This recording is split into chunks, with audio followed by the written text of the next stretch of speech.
l'aquaculture avance, toutes les problématiques qui se posent. Et c'est vrai qu'aujourd'hui, on se rend compte qu'on est passé de l'autre côté, puisque d'un point de vue mondial, eh bien, on consomme plus de poissons, de produits qui sont issus de l'aquaculture.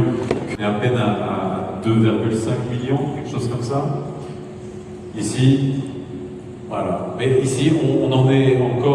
Et l'aquaculture en représente aujourd'hui l'une des expressions les plus prometteuses. Cette filière répond simultanément à plusieurs défis majeurs: renforcer notre souveraineté alimentaire, préserver les ressources halieutiques, créer de nouvelles activités économiques, accompagner la transition écologique et générer des emplois durables au bénéfice des territoires.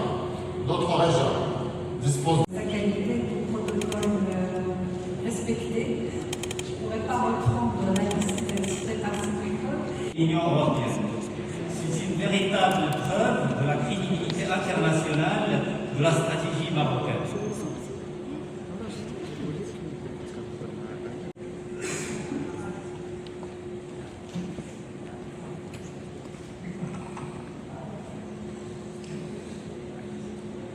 Robuste, résilient, durable et inclusif, favorisant les communautés dynamiques et créant des opportunités d'emploi et de qualité.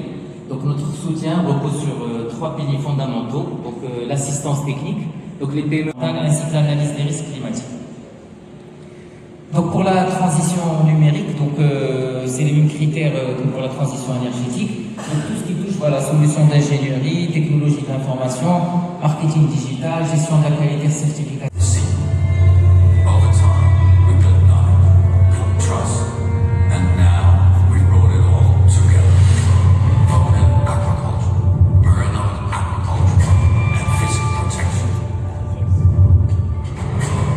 One team, one name.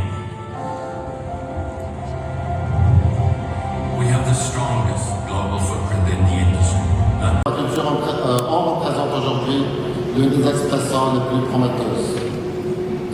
Cette filière répond simultanément à plusieurs défis majeurs: renforcer notre souveraineté alimentaire, préserver les ressources halieutiques, créer de nouvelles activités économiques, accompagner la transition écologique et générer des emplois durables au bénéfice des territoires. Notre région dispose d'atouts particulièrement favorables pour accompagner ce développement, avec près de 270 km de façade maritime. protocole respecté. Je ne pourrais pas reprendre la liste citée par Singapore, mais Monsieur le directeur général de CNI, de Marc Sagi, c'est un grand plaisir pour moi de prendre la parole aujourd'hui à l'occasion de ce forum que nous avons voulu organiser conjointement et que nous avons félicité la femme et la gestion privée. Je vous remercie, monsieur, d'avoir posé cette question qui est tout le temps posée d'ailleurs par la presse, par le grand public sur le comment et pourquoi on a travaillé 300 000 tonnes.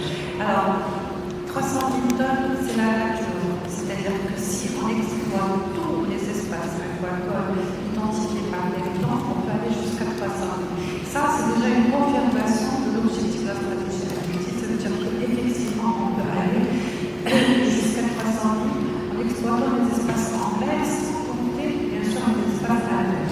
On a les cas de projets qui sont pour le moment à terre. Maintenant, pourquoi on les a pas bien sûr, il y a des leviers sur lesquels nous avons tous travaillé en tant qu'État, faciliter l'investissement, l'accompagnement, enfin toutes les mesures qui ont été mises en place par les différents acteurs publics. Il n'y a pas, ce n'est pas l'État qui produit, c'est ces acteurs privés qui produisent. Et donc, nous avons fait justement une analyse du cycle de vie d'un projet, tout en, je vous fais une parenthèse, c'est que 90% du potentiel est localisé sur la côte atlantique. La côte atlantique marocaine n'a pas un véhicule en aquaculture.